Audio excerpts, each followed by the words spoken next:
365 años. Esa fue la vida de Enoc sobre la tierra. Pero hay un detalle que rompe todo lo que conocemos sobre el destino humano. Enoc no murió. La Biblia lo dice con una frialdad que hiela la sangre. Caminó con Dios y desapareció porque Dios se lo llevó. No hay tumba, no hay funeral, no hay despedida. Un hombre que respiraba, comía y dormía como cualquier otro. Simplemente dejó de estar aquí. Y nadie, en toda la historia sagrada, volvió a experimentar lo mismo hasta Elías, 1500 años después. ¿Qué vio este hombre para merecer eso? ¿Qué secretos guardaba en su mente que lo hicieron demasiado valioso para morir? Porque la inmortalidad no es un regalo gratuito, es una recompensa, o quizás una necesidad. Enoc fue testigo de algo tan perturbador, tan monumental, que Dios mismo decidió arrancarlo de la tierra antes de que el diluvio lo borrara todo. Mientras el resto de la humanidad caía bajo las aguas del juicio, Enoc ya estaba en otra dimensión, preservado como un archivo viviente de lo que nunca debió suceder. Los textos antiguos hablan de un viaje, no un viaje por montañas o desiertos, sino a través de los cielos mismos. Enoc fue llevado más allá del velo que separa lo visible de lo invisible. Vio los depósitos de nieve y granizo, los fundamentos de las estrellas, las cámaras donde se guardan los vientos. Contempló tronos de fuego, ríos de luz líquida y seres de poder inconcebible. Pero lo que realmente cambió su destino no fue la belleza de lo celestial, fue el horror de lo caído. Enoc vio ángeles en cadenas, esperando el juicio final. Vio los lugares preparados para los espíritus de los gigantes muertos. Y vio el rostro de Dios mientras recibía una orden que ningún mortal debería cargar. Llevar la sentencia de condenación a los mismos seres que habían corrompido la creación. Ahora piensa esto. Si Dios consideró que Enoc era tan importante que no podía morir, ¿qué tan grave era lo que había presenciado? ¿Qué clase de conocimiento portaba en su mente que ameritaba sacarlo del ciclo natural de la vida y la muerte? Y aquí está lo perturbador. Jesús advirtió que el fin de los tiempos sería exactamente como los días de Noé. Si Enoc vio lo que desencadenó el primer juicio global, entonces sus escritos no son historia antigua. Y lo que vio en el cielo no se quedó allá arriba. Se mezcló con la humanidad y está a punto de volver.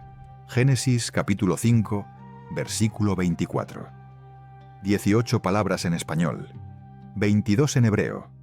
Una sola frase que rompe el patrón más consistente de toda la Biblia. Lee con cuidado. Caminó pues Enoc con Dios y desapareció porque le llevó Dios. Detente un segundo. Vuelve a leerlo. Porque esa frase no dice que Enoc murió. No dice que fue sepultado. No dice que llegó al final de sus días. Dice que desapareció. Como si alguien hubiera borrado su presencia de la realidad misma. Y la Biblia, que registra meticulosamente cada muerte, desde Adán hasta los patriarcas, simplemente guarda silencio sobre la tumba de Enoc. Porque no hay tumba. Nunca la hubo. Ahora piensa esto. Génesis 5 es una genealogía. Una lista de nombres, edades y muertes. El patrón es implacable. Nació, vivió tantos años, engendró hijos y murió. Adán vivió 930 años y murió. Set vivió 912 años y murió. Enós vivió 905 años y murió. Cainán, Mahalaleel, Jared, todos siguieron la misma secuencia. Nacimiento, vida, descendencia, muerte. Es el ritmo de la mortalidad humana grabado en tinta sagrada. Pero cuando llegas a Enoc, el patrón se rompe. No hay fórmula de cierre, no hay epitafio. Solo una ausencia inexplicable que te obliga a preguntar: ¿qué hizo este hombre para que Dios alterara las reglas de la existencia? La respuesta está en la frase misma. Caminó con Dios. En hebreo la expresión es Halak et ha Elohim. Caminar con alguien no es simplemente estar cerca. Es moverte en la misma dirección, al mismo paso, con el mismo propósito. Es intimidad, es confianza, es revelación continua. La Biblia usa esta expresión solo para dos hombres en toda la historia prediluviana, Enoc y Noé. Y ambos compartieron algo perturbador.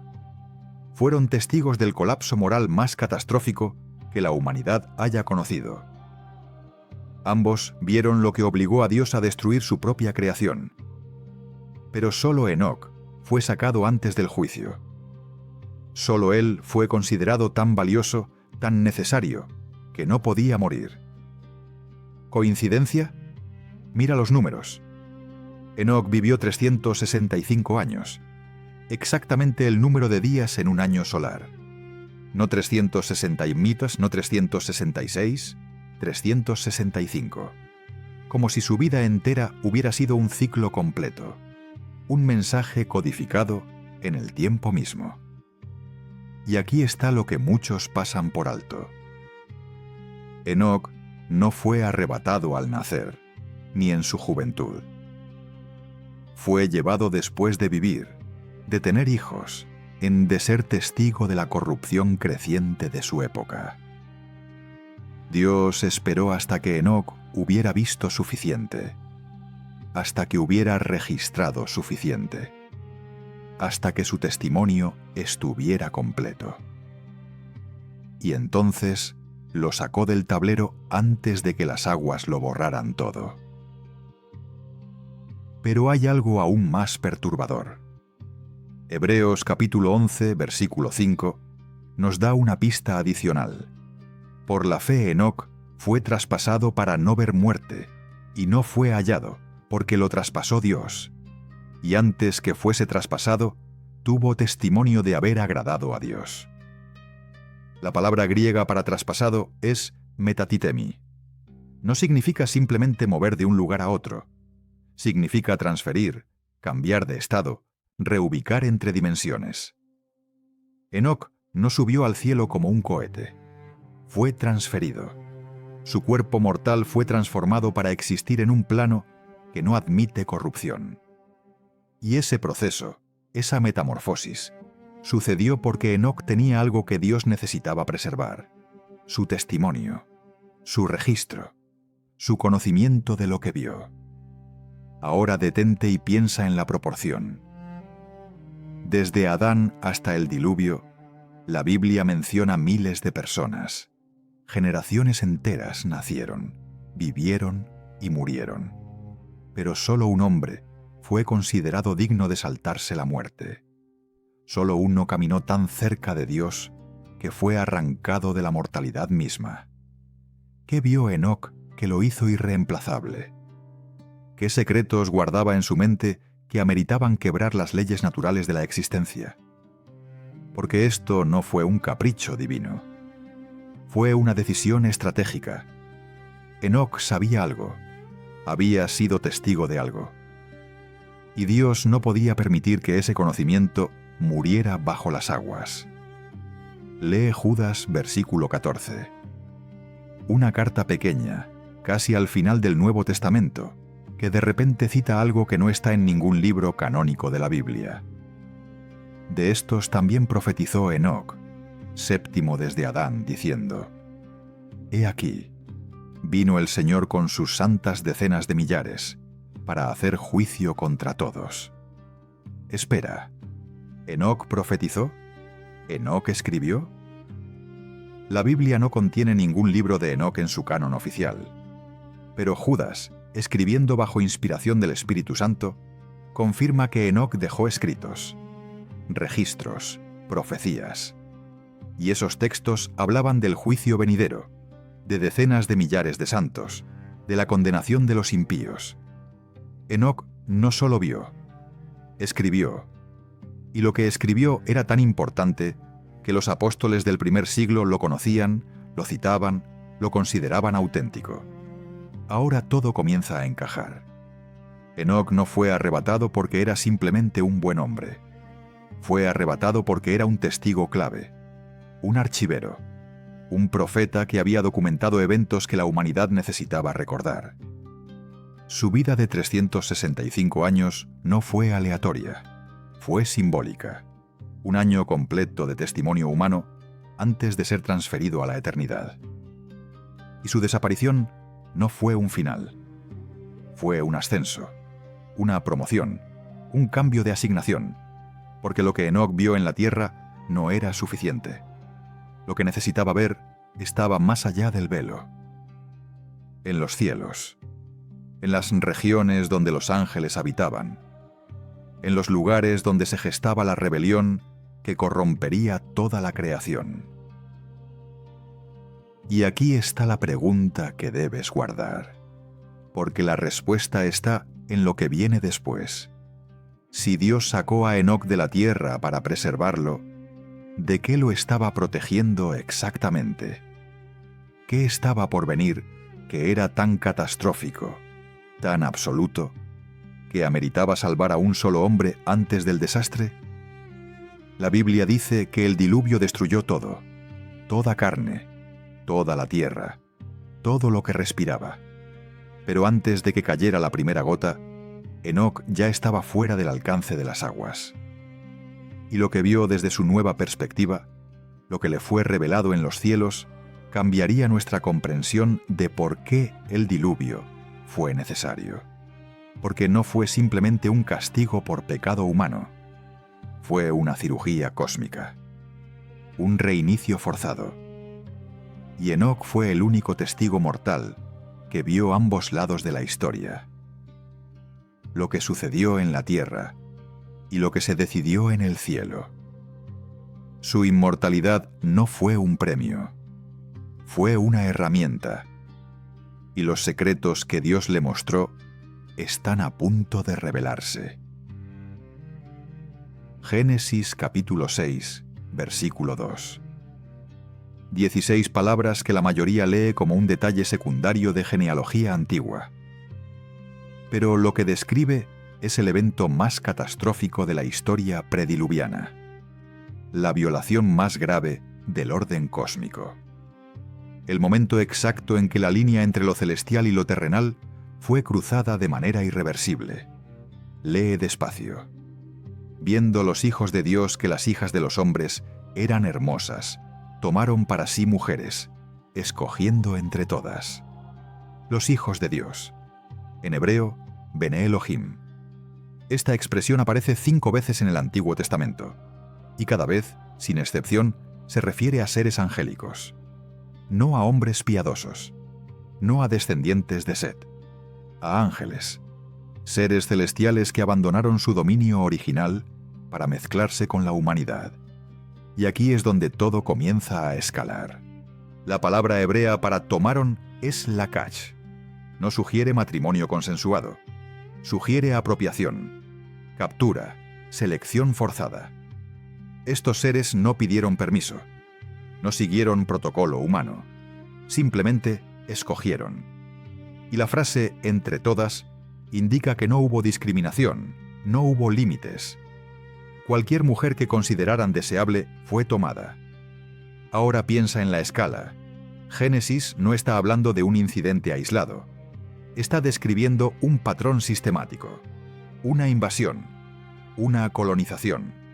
Seres con poder sobrenatural descendiendo en masa y alterando la genética humana de manera intencional. Y lo perturbador no es solo el acto, es que sabían exactamente lo que estaban haciendo. Sabían que era prohibido. Sabían que las consecuencias serían irreversibles. Y aún así, lo hicieron. El libro de Enoc, ese texto que la iglesia primitiva conocía y citaba, expande lo que Génesis condensa. Nos da nombres, nos da números, nos da motivaciones. 200 ángeles. No fue una rebelión espontánea, fue una conspiración organizada. Se reunieron en el monte Hermón, en las fronteras de lo que hoy es Israel, Líbano y Siria. Y allí, en la cima de esa montaña, hicieron un juramento vinculante.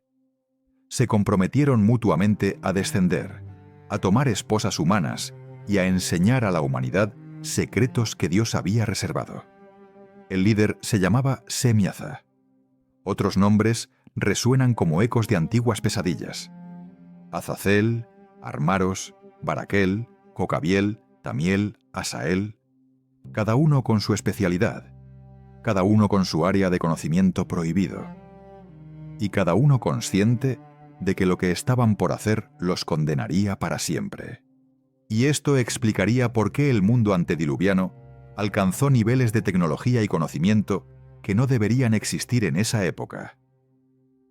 Azazel enseñó metalurgia: cómo extraer metales de la tierra, cómo forjarlos, cómo crear armas de guerra. Antes de los vigilantes, la humanidad usaba herramientas de piedra y madera. Después de su descenso, había espadas, lanzas, escudos de bronce y hierro. Armaros enseñó hechicería: cómo invocar, cómo manipular fuerzas invisibles, cómo romper las barreras entre dimensiones. Baraquel enseñó astrología: no la lectura superficial de horóscopos, sino el conocimiento profundo de los ciclos celestiales, de cómo los movimientos de las estrellas afectan eventos terrenales.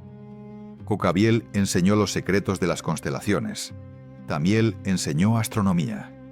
Y Asael, el más perverso de todos, enseñó cosmética, sí, joyería y el arte de embellecer el cuerpo humano hasta convertirlo en objeto de idolatría. Pero hay algo aún más perturbador. Estos ángeles no solo enseñaron, procrearon.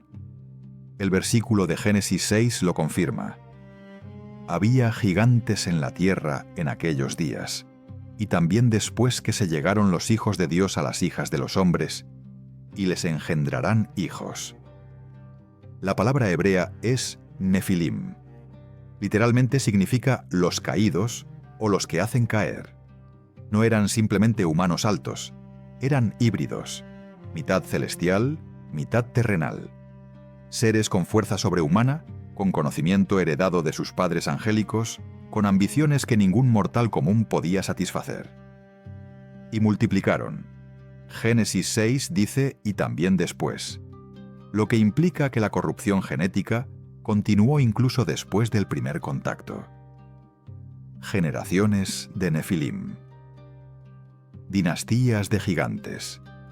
Linajes de seres que no deberían existir. Enoc vio todo esto, no como rumor, no como leyenda distante, como testigo ocular. Él caminaba por la tierra cuando los vigilantes descendieron. Él vio las primeras uniones prohibidas. Él presenció el nacimiento de los Nefilim. Y aquí está lo que muchos pasan por alto. Enoc no solo observó pasivamente, registró, escribió nombres, documentó crímenes, listó cada transgresión, cada enseñanza prohibida, cada consecuencia desastrosa. Su libro, el que Judas citaría siglos después, contiene la lista completa de los 200 vigilantes y sus pecados específicos. No es mitología, es un registro judicial, un testimonio preservado de la violación más masiva del orden cósmico que la creación haya experimentado. Y la consecuencia de esta mezcla no fue simplemente moral, fue genética, fue espiritual, fue dimensional. Y la Biblia dice en Génesis 6:5: y vio Jehová que la maldad de los hombres era mucha en la tierra, y que todo designio de los pensamientos del corazón de ellos era de continuo solamente el mal. La palabra todo no deja excepciones. La corrupción era total. No había rincón de la tierra que permaneciera puro. No había linaje humano que no hubiera sido tocado por la contaminación genética de los Nefilim, excepto uno.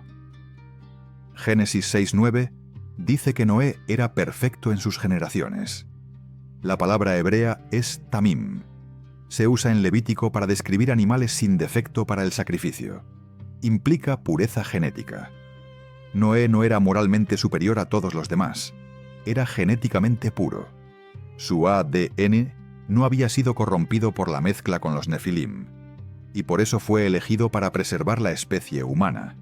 Ahora detente y piensa en la escala del problema. Dios no destruyó la tierra porque la gente pecaba. La gente siempre ha pecado. Dios destruyó la tierra porque la definición misma de humano estaba siendo borrada. Porque la línea entre lo creado a imagen de Dios y lo híbrido estaba desapareciendo. Porque si la tendencia continuaba, en 1 o 2 generaciones más, no quedaría ni un solo ser humano puro sobre la faz de la tierra. El diluvio no fue un castigo excesivo. Fue una cirugía de emergencia, una intervención radical para salvar lo único que aún podía salvarse: el linaje puro que eventualmente traería al Mesías. Y Enoc vio venir todo esto. Por eso fue sacado antes. Porque su testimonio era demasiado importante para perderse bajo las aguas. Porque lo que había documentado necesitaba sobrevivir. Porque alguien tenía que llevar el mensaje de condenación a los vigilantes mismos. Y esa tarea imposible recaería sobre los hombros de un simple mortal que caminaba con Dios. Segunda de Corintios capítulo 12, versículo 2. Pablo habla de un hombre arrebatado al tercer cielo. Apocalipsis capítulo 1, versículo 1. Juan ve una puerta abierta en el cielo y una voz le dice: «Sube acá». Ezequiel capítulo 1. Los cielos se abren y el profeta ve visiones de Dios. Pero antes que todos ellos, antes que cualquier profeta canónico, hubo un hombre que no solo vio una puerta abierta en los cielos, fue llevado a través de ella, no en visión, no en sueño, físicamente, corporalmente. Enoc fue transportado más allá del velo que separa lo visible de lo invisible, lo temporal de lo eterno, lo creado de lo celestial. Y lo que vio allí cambió no solo su destino, sino nuestra comprensión de cómo funciona el universo espiritual. Porque Enoc no visitó un solo cielo. Atravesó 7. El libro de Enoc describe el viaje en detalle cinematográfico. Primero, los ángeles vinieron por él. No con advertencia previa, no con preparación gradual. Simplemente aparecieron y le dijeron: «Es hora». Imagina la escena. Enoc, un hombre que había caminado con Dios durante siglos, de repente rodeado por seres de luz y poder inconcebible. Le tomaron de las manos, y entonces la tierra desapareció bajo sus pies. No hubo cohete, no hubo escalera, simplemente ascendió, atravesó las nubes, subió más allá de donde vuelan las aves, más allá de donde se forman las tormentas, más allá de la atmósfera misma. Y lo primero que vio lo dejó sin aliento. Depósitos. Enormes cámaras celestiales donde se almacenaban la nieve, el granizo, la escarcha y el rocío. No eran fenómenos naturales aleatorios, eran recursos administrados, reservas controladas. El clima no era accidente, era intención divina. Pero eso era solo el primer cielo, la región más cercana a la Tierra, el lugar donde lo atmosférico se encuentra con lo celestial. Los ángeles lo llevaron más alto, segundo cielo. Y aquí la descripción se vuelve perturbadora. Enoc vio prisiones, cámaras de castigo, lugares de oscuridad absoluta donde seres angelicales estaban encadenados, esperando el día del juicio. No estaban en el infierno, no estaban en el abismo final, estaban en una especie de calabozo cósmico intermedio. Y cuando Enoc preguntó quiénes eran, los ángeles que lo guiaban le respondieron con palabras que helaron su sangre.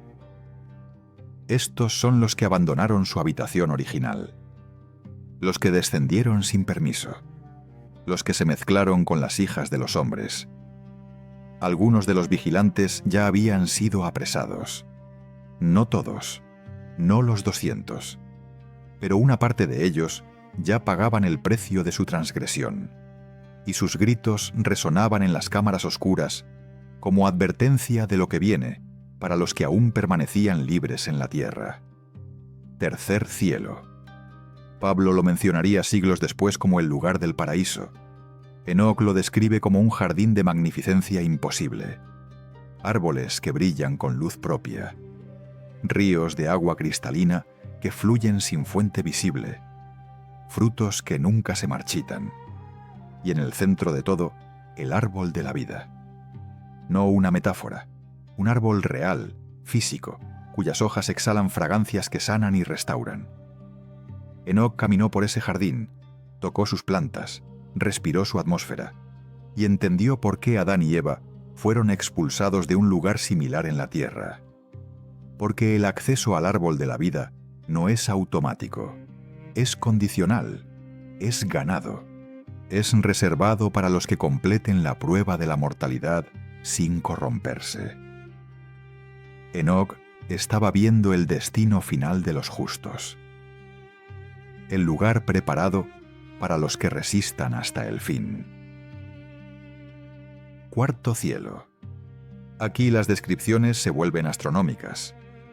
Enoc vio los fundamentos de las estrellas, no puntos de luz distantes, sino estructuras masivas con propósito y función específicos.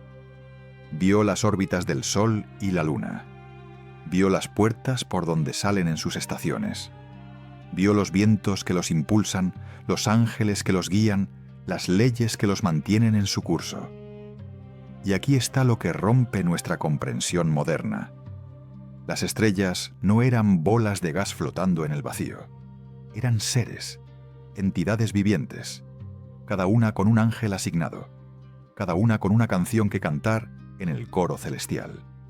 El universo no era mecánico, era orgánico, era intencional. Y Enoc estaba viendo el panel de control. Quinto cielo, más prisiones. Pero estas eran diferentes. Aquí estaban los vigilantes que habían sido juzgados y condenados. No esperaban juicio.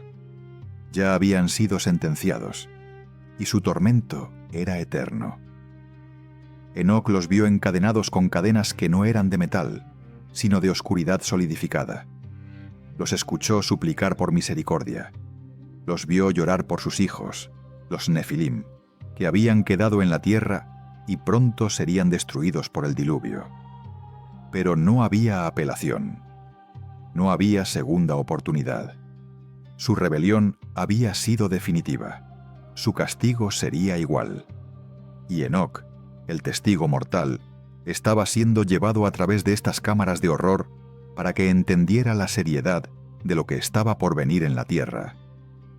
Para que supiera que el juicio no era opcional, era inevitable. Sexto cielo.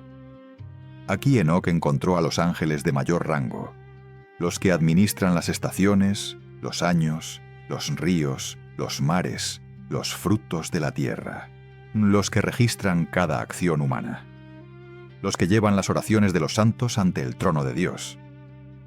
Y aquí le mostraron los libros, rollos inmensos donde estaba escrita cada palabra pronunciada, cada pensamiento pensado, cada acción ejecutada desde el principio de la creación.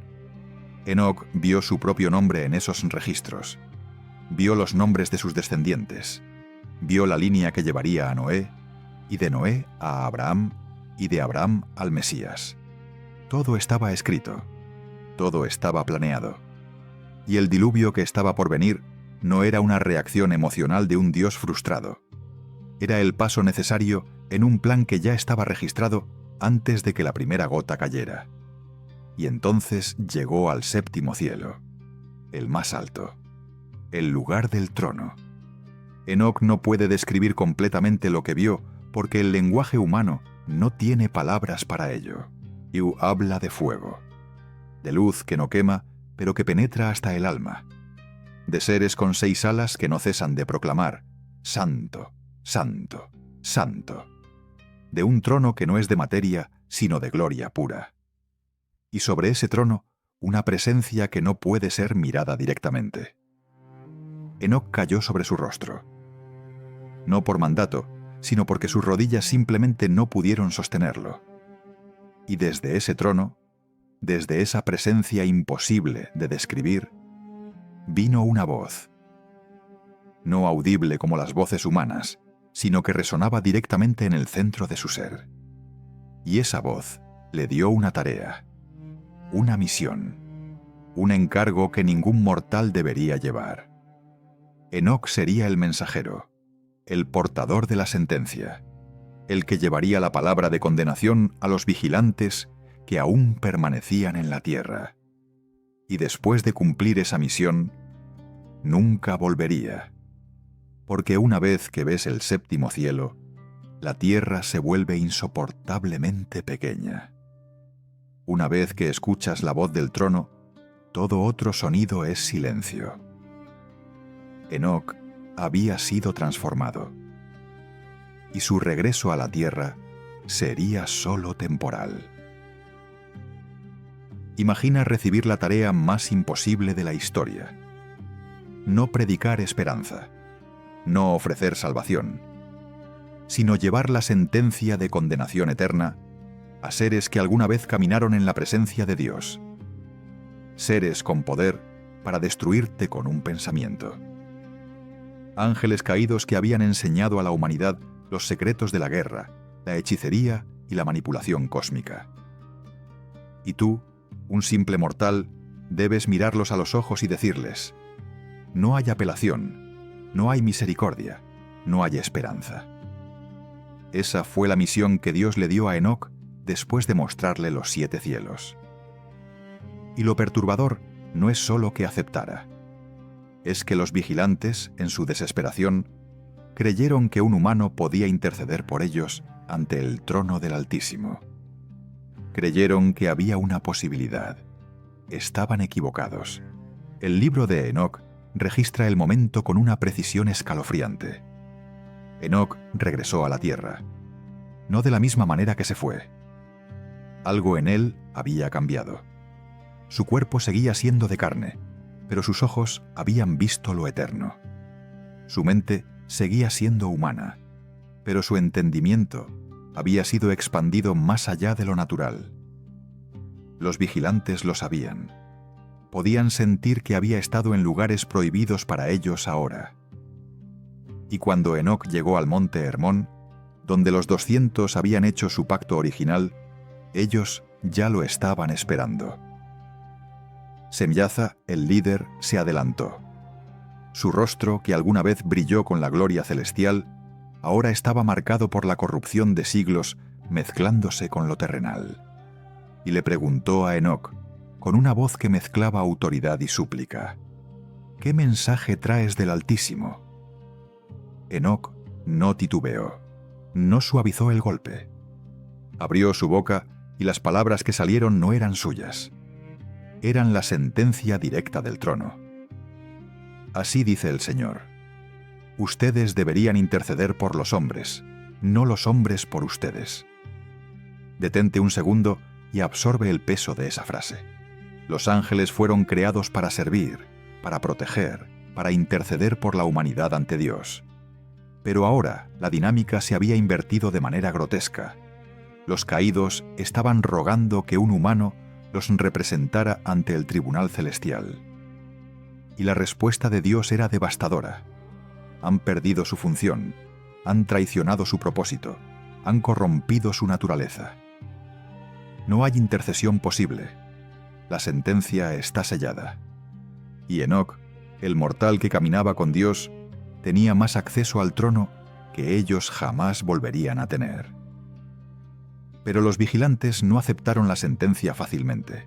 Le rogaron a Enoc que escribiera una petición, que llevara su súplica ante Dios, que pidiera aunque sea una reducción de la condena. Y aquí está lo que revela la profundidad de su desesperación. Sabían que su caso estaba perdido, pero no podían aceptarlo. Enoc accedió.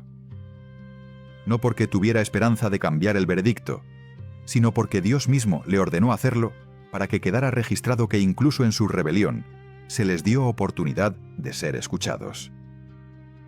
Enoc escribió la petición, la llevó en oración ante el trono, y la respuesta que recibió no fue un no suave, fue un decreto de juicio tan absoluto que incluso Enoc tembló al escucharlo.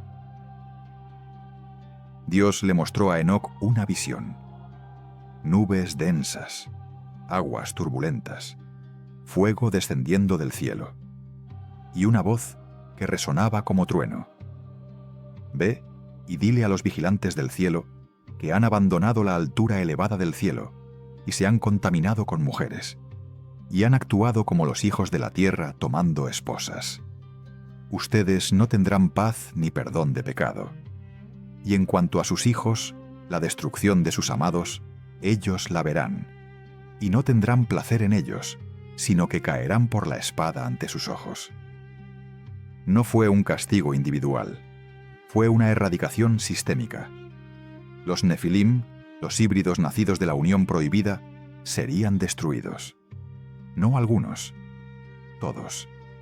Y los vigilantes serían forzados a ver cómo sus descendientes eran borrados de la existencia antes de ser encadenados ellos mismos en prisiones de oscuridad hasta el juicio final. Ahora piensa en la posición de Enoc. Estaba parado entre dos realidades. Por un lado, los vigilantes, seres de poder inmenso que alguna vez sirvieron en la corte celestial. Por otro, la humanidad corrompida, los nefilim descontrolados, la violencia desbordada que cubría toda la tierra. Y en medio de ese caos, Enoc era el único canal de comunicación entre el cielo y los rebeldes. No tenía ejército, no tenía poder sobrenatural propio, solo tenía la autoridad que Dios le había dado. Y esa autoridad era suficiente para hacer temblar a seres que habían existido desde antes de la creación del mundo.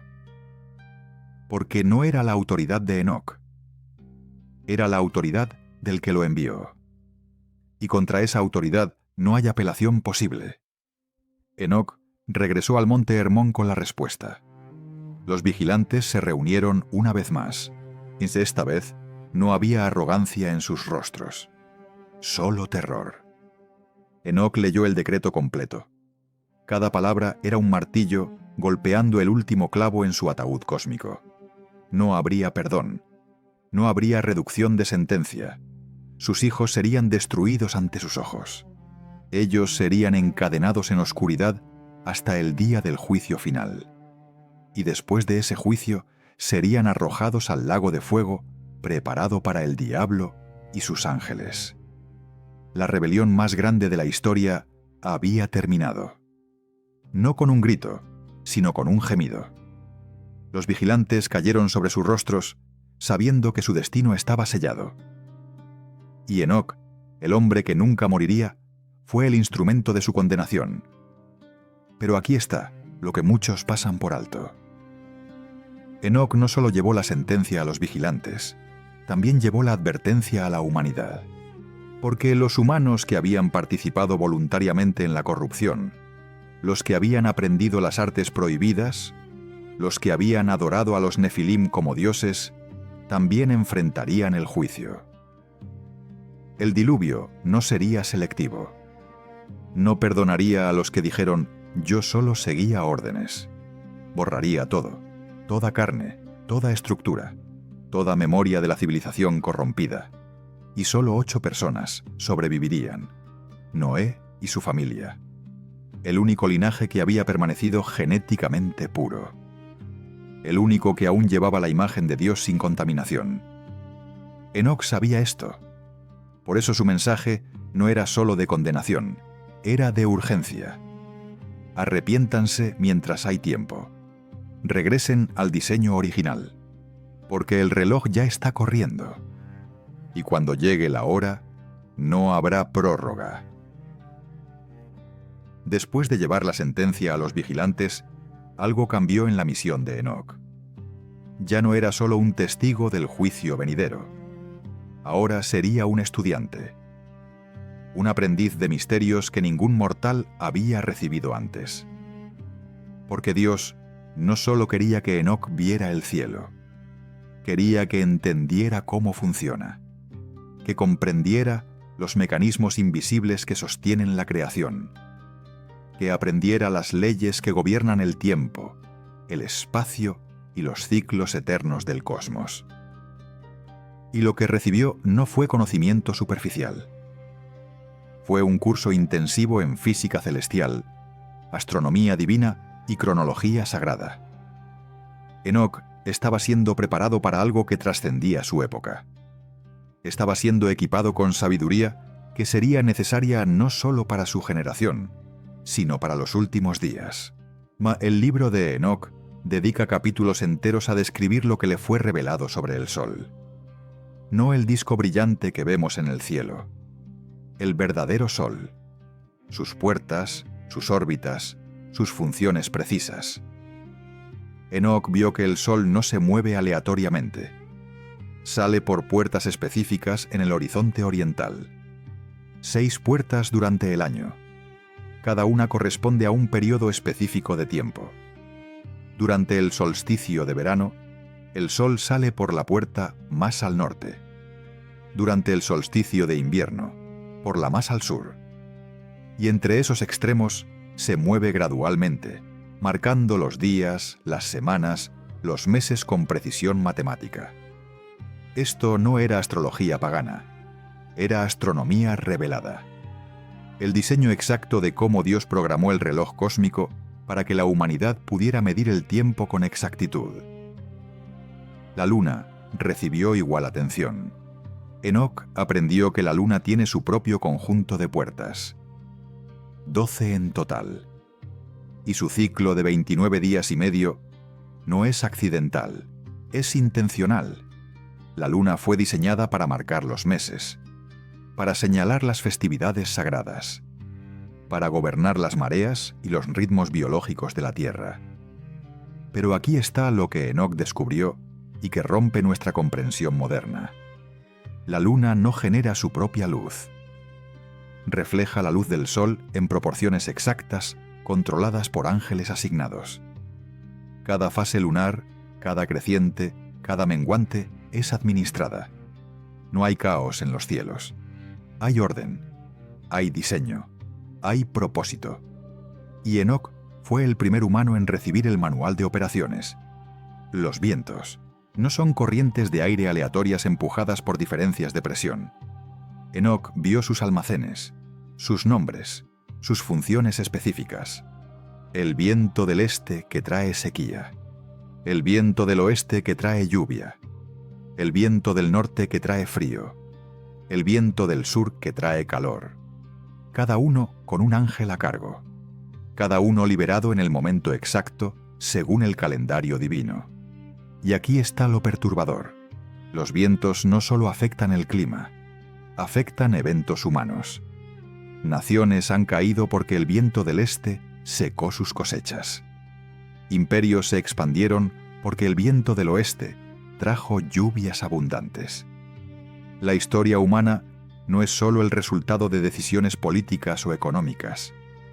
Es el resultado de decretos celestiales ejecutados a través de fuerzas naturales que la mayoría considera ciegas. Enoc vio la verdad. Y la verdad es que nada es accidental. Las estaciones: primavera, verano, otoño, invierno. No son ciclos evolutivos producto del azar cósmico. Son capítulos del año diseñados con propósito agrícola, espiritual y profético. Enoc aprendió que el año tiene exactamente 360 días divididos en estaciones de 91 días cada una. Cada estación comienza en un día específico, marcado por eventos celestiales. Los equinoccios y solsticios no son simplemente fenómenos astronómicos, son marcadores divinos. Puntos de control en el calendario de Dios. Y Enoc recibió la revelación de que estos ciclos no solo gobiernan la agricultura terrestre, gobiernan los ciclos proféticos, los tiempos señalados, los momentos en que Dios interviene en la historia humana. Entender las estaciones no es solo ciencia, es teología aplicada, los truenos.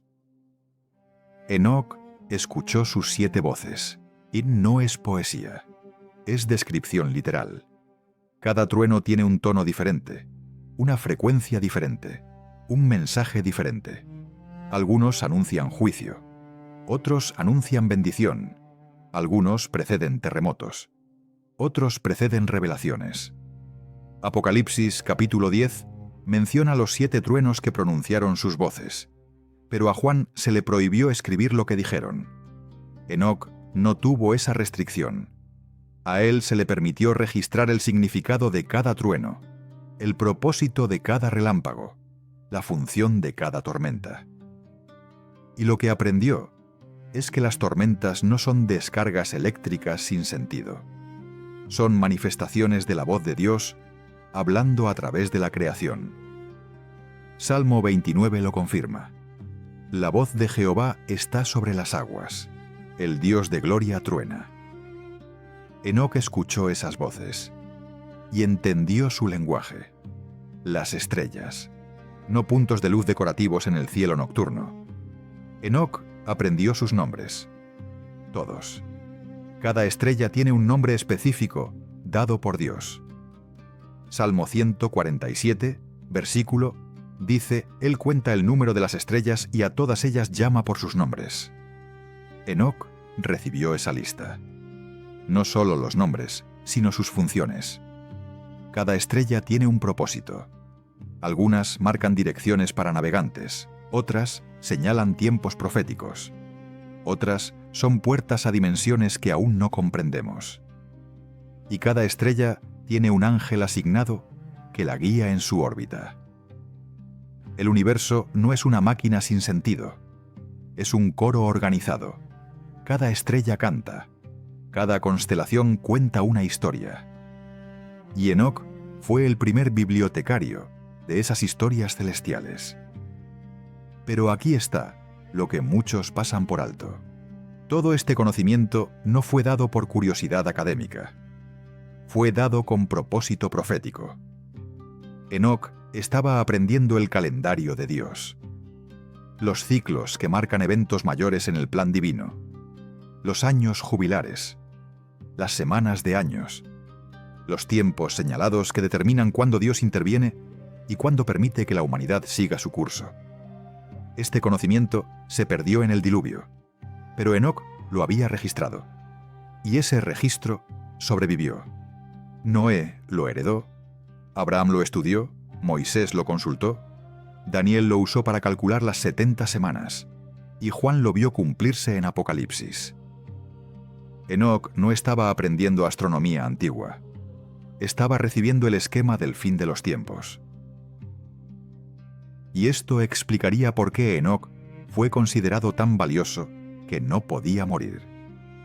Porque su mente contenía información que ningún otro humano poseía. Los secretos del tiempo, las leyes del cosmos, el calendario profético. Si Enoc moría en el diluvio, ese conocimiento se perdería. Si era preservado, podría transmitirlo a las generaciones postdiluvianas. Y eso es exactamente lo que sucedió. Enoc escribió 366 libros antes de ser llevado permanentemente. Libros que contenían todo lo que había aprendido. Libros que fueron escondidos, copiados, transmitidos en secreto. Y aunque la mayoría se perdió o fue prohibida, fragmentos sobrevivieron. Suficientes para confirmar que Enoc no estaba inventando mitos. Estaba registrando realidades que aún hoy apenas comenzamos a comprender. 366 libros. Ese fue el legado literario de Enoc antes de ser llevado al cielo permanentemente. No 1 o 2 rollos.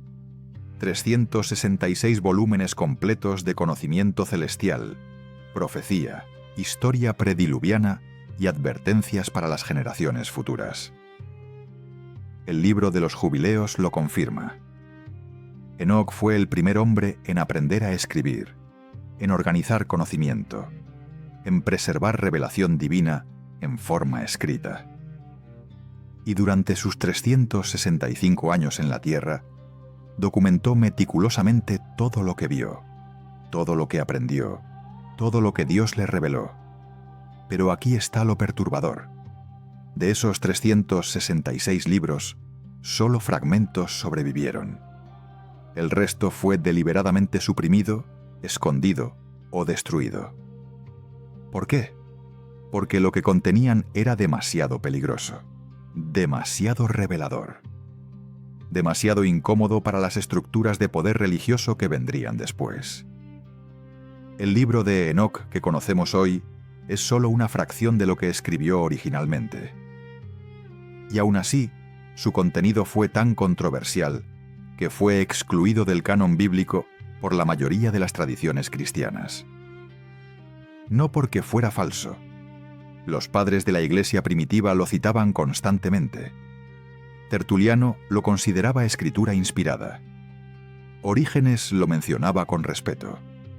Clemente de Alejandría lo usaba en sus enseñanzas. Y más importante aún, Judas lo citó directamente en su carta canónica. Si un apóstol inspirado por el Espíritu Santo consideró válido citar a Enoc, ¿por qué siglos después fue relegado a los apócrifos? La respuesta es incómoda. Porque lo que Enoc reveló sobre los ángeles caídos, sobre los Nefilim y sobre la corrupción genética prediluviana, desafiaba narrativas teológicas simplificadas. Era más fácil ignorarlo que explicarlo. Pero el judaísmo etíope nunca lo abandonó. Para ellos, el libro de Enoc es tan sagrado como cualquier otro texto del Antiguo Testamento. Lo leen en sus liturgias, lo enseñan a sus hijos, lo consideran esencial para entender el Génesis. Y aquí está lo que valida su autenticidad. Cuando los rollos del Mar Muerto fueron descubiertos en las cuevas de Qumran en 1947, múltiples copias del libro de Enoc fueron encontradas entre los manuscritos. Copias que databan del siglo II a.C. Esto significa que los esenios, una de las sectas judías más estrictas y piadosas de la época de Jesús, consideraban a Enoc lo suficientemente importante como para copiarlo y preservarlo junto con los textos de Isaías, los Salmos y la Torá. No era literatura marginal, era parte del canon que ellos consideraban inspirado. Y esto explicaría por qué Jesús advirtió específicamente sobre los días de Noé. Mateo capítulo 24, versículos 37 al 39. Como fue en los días de Noé, así será la venida del Hijo del Hombre. Porque como en los días antes del diluvio, estaban comiendo y bebiendo, casándose y dando en casamiento, hasta el día en que Noé entró en el arca, y no entendieron hasta que vino el diluvio, y se los llevó a todos. Así será también la venida del Hijo del Hombre. La mayoría lee esto y piensa: la gente estaba ocupada en vida normal, despreocupada del juicio venidero. Pero si lees Génesis 6 a la luz de lo que Enoc registró, la advertencia de Jesús adquiere una dimensión completamente diferente. No era solo que estaban distraídos, es que la línea entre lo humano y lo híbrido se estaba borrando. Es que seres sobrenaturales estaban interfiriendo con la genética humana. Es que la definición misma de humanidad estaba bajo ataque. Ahora mira a tu alrededor. Hoy, en nuestro tiempo, la humanidad tiene la capacidad de editar el ADN, CRISPR, terapia génica, modificación germinal. Podemos alterar embriones humanos antes de que nazcan. Podemos insertar genes de animales en humanos. Podemos crear híbridos en laboratorio. Y cada año, los límites éticos se empujan un poco más lejos. ¿Suena familiar? En los días de Noé, los vigilantes enseñaron conocimientos prohibidos que permitieron la manipulación genética. Hoy, ese conocimiento ya no es prohibido. Es celebrado. Es financiado. Es promovido como el futuro de la medicina. Y nadie pregunta: ¿estamos cruzando líneas que no deberíamos cruzar? ¿Estamos repitiendo los errores que obligaron a Dios a resetear la creación una vez antes? La inteligencia artificial. Otra frontera. Estamos creando entidades no biológicas con capacidad de aprender, decidir potencialmente alcanzar consciencia. Y aquí está lo perturbador. Algunos científicos hablan abiertamente de fusionar humanos con máquinas. Neuralink, implantes cerebrales, interfaces cerebro-computadora. La línea entre lo humano y lo artificial se está desvaneciendo. Y si lo piensas, no es tan diferente de lo que sucedió cuando seres celestiales se fusionaron con humanos terrestres. Ambos escenarios involucran la mezcla de dos naturalezas que no fueron diseñadas para combinarse. Ambos producen híbridos. Ambos desafían el diseño original de lo que significa ser humano. Y ambos atraen juicio, la fascinación con lo paranormal. Más personas que nunca reportan experiencias con entidades no humanas. Abducciones, encuentros, fenómenos inexplicables. Y aquí está lo escalofriante. Muchos de estos reportes involucran manipulación genética, experimentos, híbridos, casi como si algo estuviera intentando repetir el patrón de Génesis 6, pero con tecnología moderna como camuflaje. Enoc advirtió que los espíritus de los Nefilim, después de que sus cuerpos fueron destruidos en el diluvio, permanecerían en la tierra como demonios, buscando cuerpos que habitar, buscando maneras de continuar corrompiendo la humanidad. ¿Y si nunca se detuvieron? ¿Y si simplemente cambiaron de método? Pero guarda esa pregunta, porque aquí está lo que realmente debería perturbarnos. Enoc no fue arrebatado solo para escapar del diluvio. Fue arrebatado porque su testimonio sería necesario en el futuro. Apocalipsis capítulo 11 habla de dos testigos que profetizarán durante los últimos días. Testigos con poder sobrenatural. Testigos que no pueden ser asesinados hasta que completen su testimonio. Y muchos estudiosos de profecía han especulado que uno de esos testigos podría ser Enoc, porque junto con Elías es el único hombre que nunca murió. Y Hebreos capítulo 9, versículo 27 dice: Está establecido para los hombres que mueran una sola vez, y después de esto, el juicio. Si todos los hombres deben morir una vez, y Enoc nunca ha muerto, entonces su muerte aún está pendiente. ¿Coincidencia o diseño profético? Y esto explicaría por qué sus escritos fueron preservados. No para satisfacer curiosidad histórica, sino porque contienen el mapa de lo que viene, los patrones, las señales, las advertencias. Enoc vio el primer juicio global, documentó lo que lo causó. Y si Jesús dijo que el final sería como en los días de Noé, entonces los escritos de Enoc no son reliquias antiguas, son manuales de supervivencia para la generación final. Son las instrucciones de emergencia escritas por el único hombre que vio ambos lados de la catástrofe, lo que sucedió antes del diluvio y lo que Dios decidió en los cielos como respuesta. Entonces, aquí está la pregunta final, la que Enoc querría que te hicieras. ¿Estás prestando atención a las señales? ¿O estás como la generación de Noé, distraído con lo cotidiano mientras la corrupción alcanza niveles críticos? Porque el diluvio no llegó sin advertencia. Enoc advirtió durante siglos. Noé construyó el arca a plena vista durante décadas. Pero cuando llegó la lluvia, solo 8 personas estaban listas. 8 de millones. El resto estaba comiendo, bebiendo, casándose, ocupado con la vida normal. Hasta que fue demasiado tarde. Jesús dijo que el próximo juicio será igual. No habrá segunda oportunidad cuando la puerta se cierre. No habrá negociación cuando el tiempo termine. Y la historia no se repite por accidente. Se repite porque no aprendemos. Enoc aprendió. Por eso caminó con Dios. Por eso fue sacado. La pregunta es, ¿aprenderás tú? Porque lo que Enoc vio en el cielo no se quedó allá. Está bajando. Otra vez. Y esta vez no habrá arca de madera. Solo una decisión. ¿De qué lado estarás cuando los cielos se abran y el Hijo del Hombre regrese como lo hizo en los días de Noé? Esa es la pregunta que Enoc dejó sin responder. Porque la respuesta depende de ti.